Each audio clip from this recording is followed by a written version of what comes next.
La rueda de la vida. Segunda parte. El oso. 14. La doctora Elizabeth Kubler-Ross era una mujer adulta, una médica en ejercicio y estaba a punto de casarme, pero mi madre me trataba como a una niña pequeña.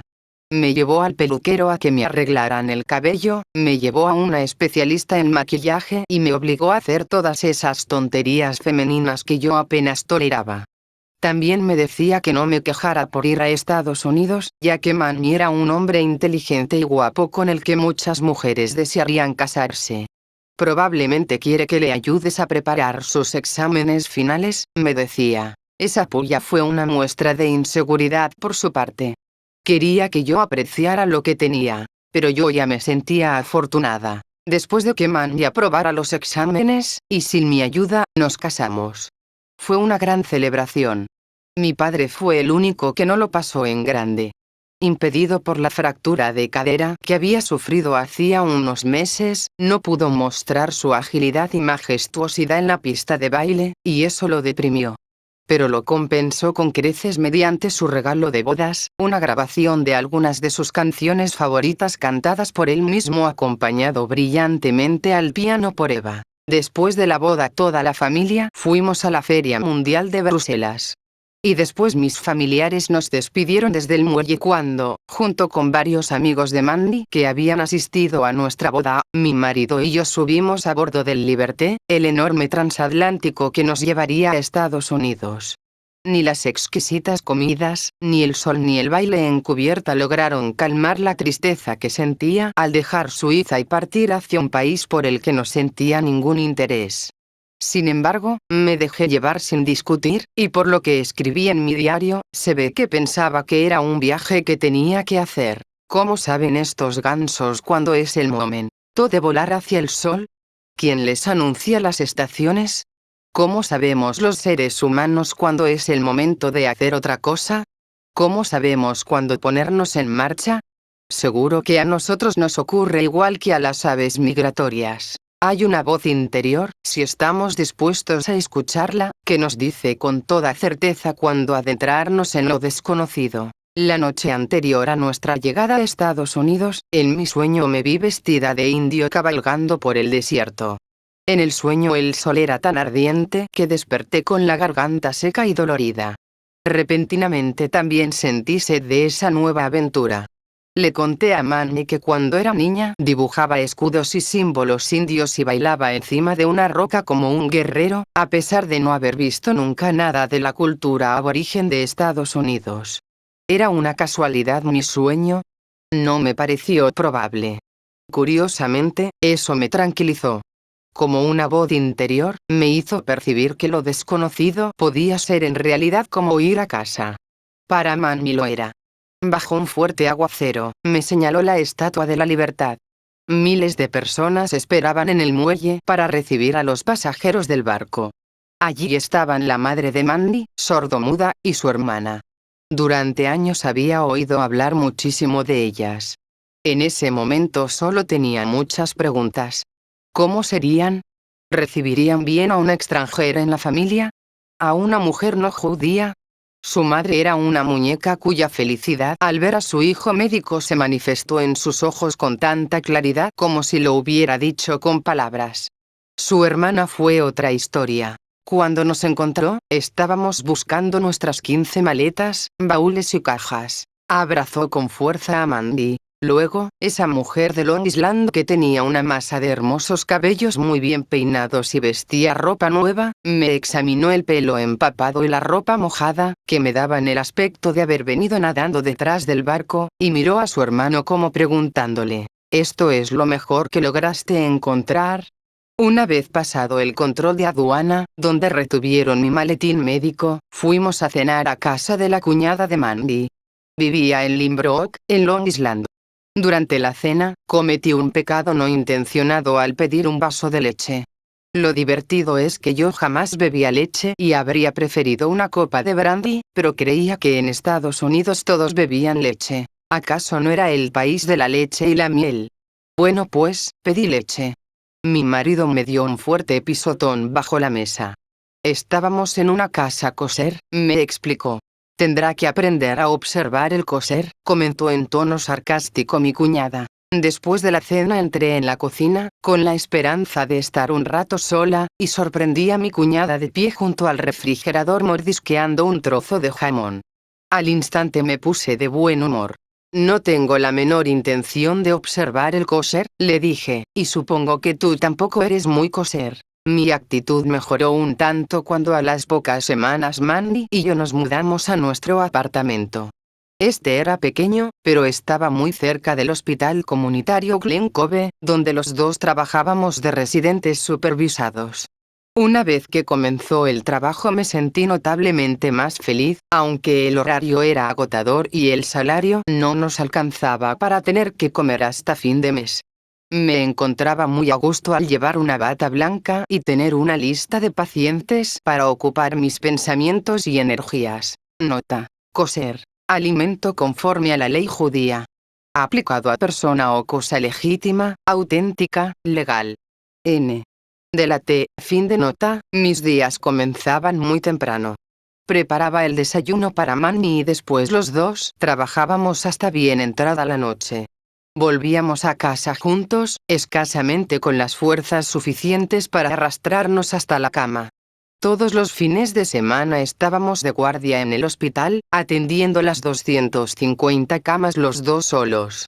Mutuamente nos felicitábamos por nuestras fuerzas. Manny era un detective médico meticuloso y lógico. Yo era intuitiva y tranquila, capaz de tomar rápidamente las necesarias decisiones en la sala de urgencias. Rara vez teníamos tiempo para hacer algo que no fuera trabajo, y si lo teníamos, no disponíamos de dinero. Había excepciones, eso sí. Una vez el jefe de Mandy nos regaló entradas para el ballet Bolshoi. Fue una salida especial que nos entusiasmó.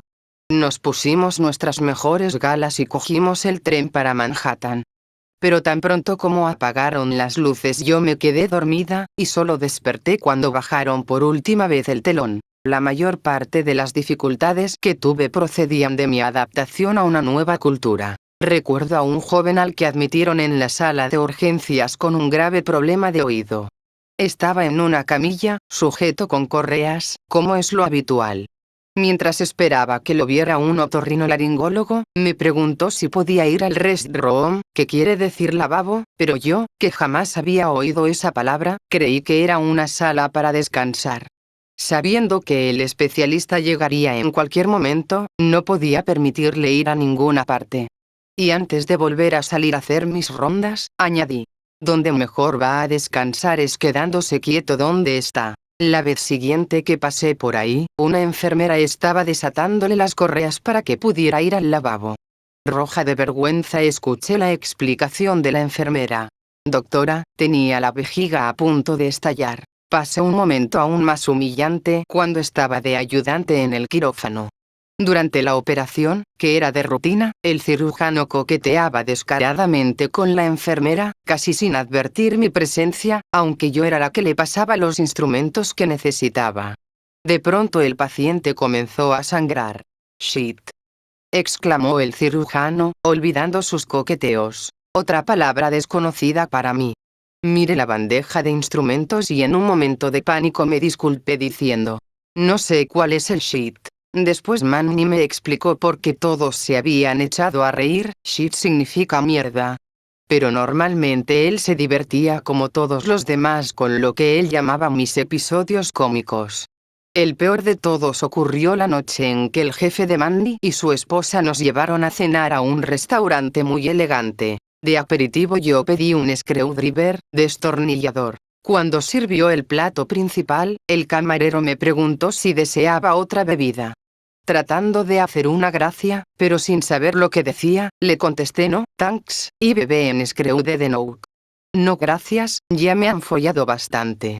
El fuerte puntapié que me propinó Mandy en la espinilla me dijo que mi salida no había sido ni graciosa ni ingeniosa. Yo sabía que esas meteduras de pata eran inevitables, formaban parte de mi adaptación a Estados Unidos. Nada me resultó tan duro como no celebrar la Navidad con mi familia. Si no hubiera sido por la bibliotecaria del hospital, mujer de ascendencia danesa, que nos invitó a su casa a cenar, tal vez me habría vuelto a Suiza antes del año nuevo. En su casa tenía un árbol de Navidad de verdad, con velitas de verdad, igual que el de mi familia en Suiza. Como les escribí después a mis padres en la noche más oscura encontré mi velita. Le agradecí a Dios lo de esa noche, pero esta no me sirvió para adaptarme mejor que antes. Mis vecinas de Long Island conversaban por encima de las tapias de sus patios, haciendo comparaciones entre sus respectivos psicólogos, hablando de las cosas más íntimas como si nada fuese privado. Si eso no era el colmo del mal gusto, encontraba peor todavía lo que veía en las salas infantiles del hospital. Las madres, vestidas como para un desfile de modelos, llegaban a verlos llevándoles juguetes caros que supongo eran para demostrar lo mucho que querían a sus hijos enfermos. Cuanto más grande el juguete, más los querían, ¿verdad? No me extraña que todas necesitaran psicoanalistas. Un día, a un niño le dio una pataleta colosal cuando su madre olvidó llevarle un juguete. En lugar de decirle hola, mamá, me alegro de que hayas venido, la saludó gritándole ¿dónde está mi regalo? Y la madre salió aterrada, corriendo a la tienda de juguetes. Yo me sentí consternada. ¿Qué pensaban esas madres y esos niños estadounidenses? ¿Es que no tenían valores? ¿De qué servían todos esos regalos cuando lo que realmente necesita un niño enfermo es un padre o una madre que les coja la mano y converse con sinceridad y cariño acerca de la vida? Tanto rechazo sentía hacia esos niños y sus padres que cuando nos llegó el momento de elegir especialidad, Manny decidió hacer su residencia en patología en el Hospital Montefiore del Bronx, mientras que yo resolví postular por lo que llamaba la minoría depravada, es decir, pediatría. La competición por obtener una de las veintitantas vacantes de residencia en el famoso hospital para bebés del Centro Médico Columbia Presbyterian era muy reñida, sobre todo para los extranjeros. Pero el Dr. Patrick O'Neill, el liberal y veterano director médico que me entrevistó, jamás había escuchado un motivo como el mío para desear especializarse en pediatría. No soporto a estos niños, le confesé, ni a sus madres. Sorprendido y confundido, el doctor casi se cayó de la silla. Su expresión exigía que se lo aclarase. Si pudiera trabajar con ellos podría comprenderlos mejor, le expliqué, y tal vez también aprendería a tolerarlos, añadí. Pese a que no fue muy ortodoxa, la entrevista acabó bien. Al final, el Dr. O'Neill, en busca de una respuesta que no fuera un simple sí o no, me explicó que el horario, que exigía guardia de 24 horas en noches alternas, era demasiado agotador para las residentes embarazadas. Sabiendo qué información me pedía, le aseguré que en mis planes no entraba fundar una familia todavía. Al cabo de 2 meses encontré en el buzón una carta del Columbia Presbyterian y corrí a abrazar a Manny, que tenía programado comenzar su residencia ese verano. Me habían aceptado, era la primera extranjera admitida como residente pediátrica en ese prestigioso hospital. Nuestra celebración incluyó la compra de un nuevo Chevrolet Impala color turquesa, derroche que hizo resplandecer de orgullo a Mandy. Era como si viera un próspero futuro en su brillante acabado. A eso siguieron más buenas noticias. Después de varias mañanas de desagradables náuseas, descubrí que estaba embarazada. Siempre me había visto como una madre, por lo que me sentí entusiasmada. Por otro lado, el embarazo ponía en peligro mi ambicionada residencia en el hospital. ¿No me había explicado claramente la norma del hospital el Dr. O'Neill? Nada de residentes embarazadas. Sí, lo había dicho muy claramente. Durante unos días acaricié la idea de no decírselo. Estábamos en junio y el embarazo no se notaría hasta dentro de unos 3 o 4 meses. Entonces ya tendría en mi haber 3 meses de residencia. Pensé que tal vez si el Dr. O'Neill veía lo mucho que yo trabajaba haría una excepción. Pero no podía mentir. Cuando se lo dije me pareció que estaba realmente desilusionado, pero era imposible hacer una excepción a la regla. Lo más que pudo hacer fue prometerme reservarme un puesto al año siguiente. Ese gesto fue muy simpático, pero no me servía de nada en la situación que me encontraba en esos momentos. Necesitaba un trabajo. A Manny le iban a pagar $105 al mes por su trabajo como residente en el Montefiore, y eso no era suficiente para cubrir nuestros gastos, y mucho menos si teníamos un bebé. No sabía qué hacer. Era ya muy tarde, todos los puestos para residentes de la ciudad estarían ya ocupados. Una noche Manny me contó que acababa de enterarse de que había un puesto libre para residente en el departamento de psiquiatría del Hospital Estatal de Manhattan. No me entusiasmó mucho la idea. El Manhattan era un establecimiento para enfermos mentales, un depósito público para las personas menos deseables y más trastornadas. Lo dirigía un psiquiatra suizo medio chiflado que ahuyentaba a todos los residentes. Nadie quería trabajar con él. Y por encima de todo, yo detestaba la psiquiatría. Estaba en el último lugar de mi lista de especialidades. Pero necesitábamos pagar el alquiler y poner comida sobre la mesa. Yo necesitaba también tener algo que hacer. Así pues, me entrevisté con el Dr. D. Después de charlar como vecinos en nuestro idioma natal, me marché con la promesa de una subvención para investigación y un salario de $400 al mes. Repentinamente nos sentimos ricos. Alquilamos un precioso apartamento de una habitación en la calle 96 este de Manhattan. En la parte de atrás había un pequeño jardín. Un fin de semana lo preparé para plantar flores y verduras, llevando cubos con tierra desde Long Island. Esa noche no hice caso de unas manchitas de sangre. 2 días después me desmayé en el quirófano durante una operación. Desperté en una habitación del Glen Cove, como paciente, después de haber sufrido un aborto espontáneo. Manny llenó de flores nuestro apartamento a modo de consuelo, pero el único consuelo real que yo tenía era mi fe en un poder superior. Todo lo que ocurre tiene su motivo, la casualidad no existe. La propietaria de la casa, en el papel de madre suplente, me preparó mi plato favorito, filete mignon, para cenar.